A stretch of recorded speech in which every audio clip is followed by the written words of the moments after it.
You are 11 years old, and you already know which streets belong to which family. Every kid in Small Heath knows this the same way they know which dogs bite and which pubs throw glasses. It is not information you were taught formally. It is information you absorbed through the specific education of growing up in a neighborhood where the geography is defined not by street names, but by who controls what happens on them. The Shelby family controls most of what matters in this part of Birmingham, and the first thing the Shelby family needs, before soldiers and before money and before anything else, is information. Information moves through Small Heath on foot, carried by children too young to be stopped and questioned, too small to be considered threats, too numerous to track. You are one of those children. You are the nervous system of the operation, and you do not fully understand that yet. Your job is simple in description and exhausting in practice. You watch, you remember, you report, a stranger asking questions on Watery Lane, a police constable taking notes outside the garrison, a delivery that arrived at the wrong time from the wrong direction. You carry these observations to the person you report to, which is not Thomas Shelby and is not Arthur Shelby and is not anyone whose name means anything outside of 3 streets in either direction, but is the person whose job it is to decide what reaches up the chain and what doesn't. You get paid in coins. Not many coins, but more than nothing, which in Small Heath in the years after the war is a meaningful distinction. The danger at this level is not physical. Nobody hits a child running errands on a street corner because hitting a child on a street corner attracts exactly the kind of attention that criminal operations in residential neighborhoods cannot afford. The danger is subtler. It is the danger of becoming useful. Once you are useful to the Shelby operation, you are inside it in a way that has no clean exit, and the older you get, the more useful you become, and the harder the exit gets. The boys who started as street runners at 11 are foot soldiers at 16 and something harder by 20, and the path between those points is not a choice so much as a current that carries you if you don't actively swim against it, and swimming against it requires resources that most kids in Small Heath don't have. Some of the runners get out. They move, or they find work elsewhere, or their families relocate before the current gets strong enough to hold them. Most don't get out. Most grow up and move to the next level, because the next level pays more, and because by the time they are old enough to understand the full shape of what they are inside, they are already inside it too far to see the edges clearly. You carry a message to the garrison. The barman takes it without looking at you. You go back to your corner. You watch the street. This is your life. And it is the beginning of something you won't be able to name for several years yet. Level 2. The Foot Soldier. You are 17 or 18 and you have graduated from watching to doing, which sounds like a promotion and is one, in the sense that it pays more and earns you a different kind of standing in the neighborhood.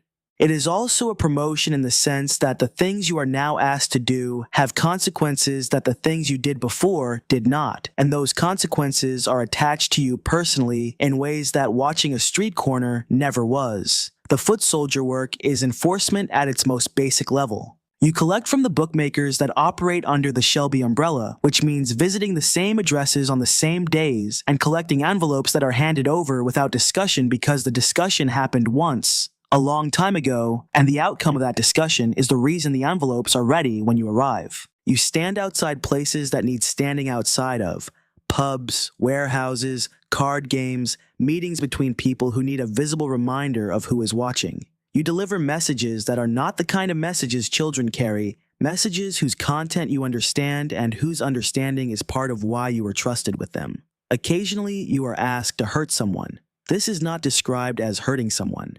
It is described as having a conversation, or sorting something out, or paying someone a visit, and the language is deliberately indirect, because the indirectness is a form of protection for everyone involved. If you are never explicitly told to break a man's fingers, then no explicit instruction exists to be testified about. You understand this. You were not given a manual. You simply grew up in Small Heath and learned the language the way you learned everything else, through observation and repetition and the gradual accumulation of context. The first time you hurt someone, you feel something about it that you don't discuss with anyone because discussing it would mark you as soft, and soft is the one category of thing that has no place in this operation. You file whatever you feel into somewhere internal.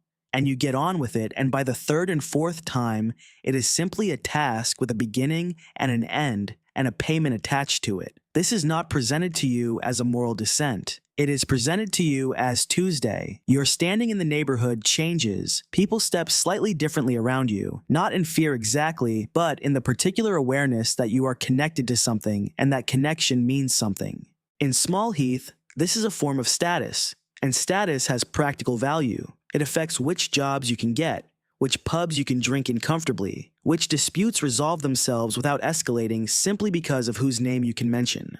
The Shelby name, attached to you even loosely, is a form of currency in this post-war economy where other currencies are scarce. The risk at this level is law enforcement, and law enforcement in Birmingham in the early 1920s is a complicated institution. Some constables are genuinely trying to do a job. Some are paid not to.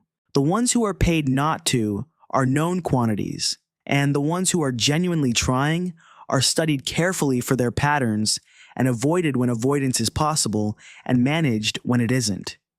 You learn which category each one belongs to. You learn the rhythms of when and where scrutiny is high and when it is low. You operate in the margins, which is where everyone at your level operates, and the margins are workable if you are careful and catastrophic if you are not. Level 3. The Lieutenant. You have been in this long enough to have demonstrated two things: competence and loyalty. In the Shelby operation, these are not treated as separate qualities. Competence without loyalty is a liability. A skilled person who isn't fully committed is someone whose skills might eventually be applied elsewhere or against you. Loyalty without competence is useless. A devoted person who cannot execute is warm but not valuable. The combination of both, sustained over time and tested under circumstances that revealed which kind of person you were, is what moved you to this level.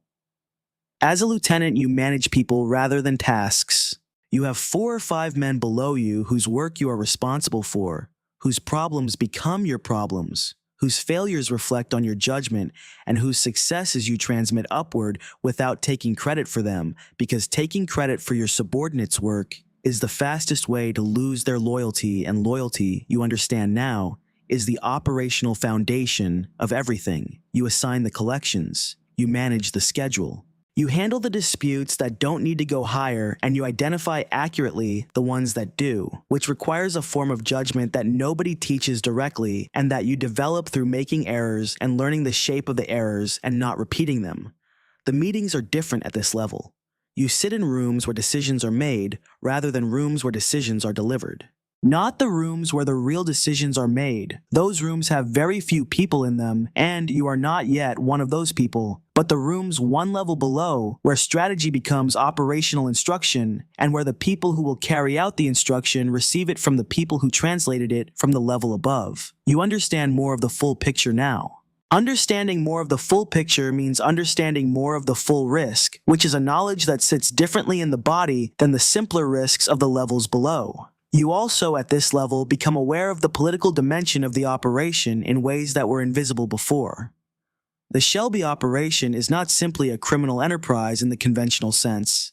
It has relationships with police, with politicians, with the military veterans networks, with union leadership, with the kind of people who do not appear in any accounting of what the Peaky blinders are, and whose involvement is precisely what makes the operation more resilient than its size alone would suggest. Thomas Shelby is building something that is harder to dismantle than a straightforward criminal gang, and understanding that you are inside something with that kind of structural ambition changes how you think about your own position within it. The money is better. The danger is more sophisticated. A rival gang's enforcer is a physical problem with a physical solution. A political enemy or an intelligence service is a different category of problem entirely, and at this level you begin to be aware of those categories even if you are not yet the person responsible for solving them. Level 4. The Inner Circle. There are very few people here.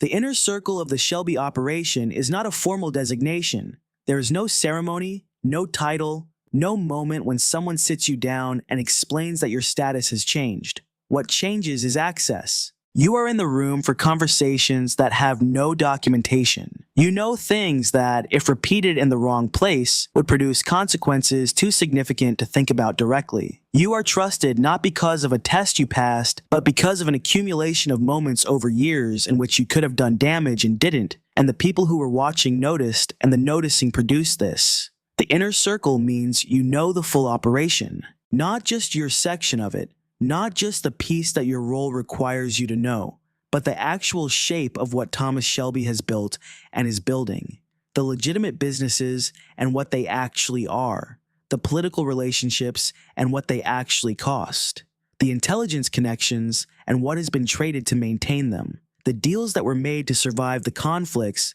that would otherwise have ended the operation, and what those deals require going forward. The full picture is larger than you expected even after years of partial visibility, and the size of it is both impressive and sobering in ways that you process alone because there is nobody at this level who is available for that kind of processing. You are also, at this level, inside the family dynamic rather than adjacent to it. Arthur's volatility is not an abstract reputation. It is something you manage directly, something that can destabilize a carefully planned operation with 10 seconds of unchecked temper, and that requires navigation skills that no job description captures. Polly's authority is not something you can afford to misread. She controls information and resource flows that are essential to the operation's function, and her assessment of you is the one that determines whether you remain at this level or become a problem. John's judgment, warmer and more impulsive than his older brother's, is valuable in specific contexts and dangerous in others, and you learn which is which. And then there is Thomas.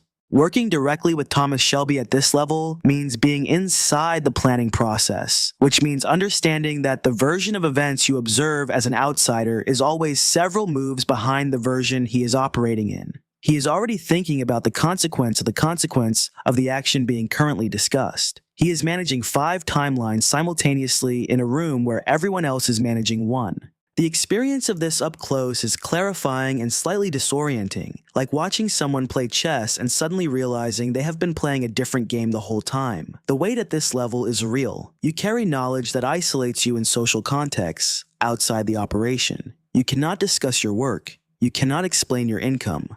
You cannot share the stress of the decisions you are adjacent to with anyone who doesn't have the context. And the people who have the context are the same people you cannot be vulnerable in front of, because vulnerability at this level is operationally dangerous. You are well compensated, influential within a significant geography, and more alone than you have ever been. Level 5, Thomas Shelby. You did not choose to be at the top of this structure. You were made for it by a combination of circumstances that includes the war, your family, the specific neighborhood you were born into, the particular shape of your mind, and the accumulating consequences of every decision made above and below from the first level to this one. The view from the top of the Peaky blinders is not the view that people on the outside imagine. It is not power in the clean, triumphant sense. It is responsibility in its most comprehensive and most unforgiving form. Every person in this structure, from the street runners to the lieutenants to the inner circle, is your responsibility in a way that has no off switch. If something goes wrong for them, it is a consequence of your planning or your failure to plan. Your decision to expand into a territory that turned out to be more contested than the intelligence suggested. Your judgment call in a negotiation that produced an enemy where you needed a neutral. The operation is an extension of your thinking, and the operation's failures are failures of your thinking, and you process that accountability alone in the specific way that only the person at the top processes it, which is without the relief of being able to blame anyone above you. The political ambition that takes you to Parliament is not separate from the criminal operation. It is the logical extension of the same intelligence that built the operation, an understanding that the most durable form of protection is not strength but position, and that position inside the institutions that make the law is worth more than any number of enforcers outside it. The people who find this transition surprising did not understand what you were building from the beginning. You were never building a gang. You were building leverage, and leverage takes whatever form the situation requires. What France took from you is not recoverable. You know this. You have known it for years, with the flat clarity of someone who has processed a truth past the point of grief and into simple acknowledgement. The tunnels did something to the architecture of how you experience time, threat, and other people that cannot be undone by anything available in Birmingham in the 1920s. And the management of that damage is the private work that runs parallel to everything else, unseen, unacknowledged, constant. The whiskey is part of the management. The planning is part of the management. The control is part of the management. Everything is part of the management. You look out from the Shelby Company Limited offices at a city that is significantly shaped by your decisions, and you carry the weight of that shaping with the same stillness you carry everything, which does not mean the weight is light. It means you have become very good at standing under heavy things without showing it. That is what the top of this structure looks like from the inside. Not triumph, not ease. Just the next decision, already in progress, already several moves deep in a game that does not have a final move.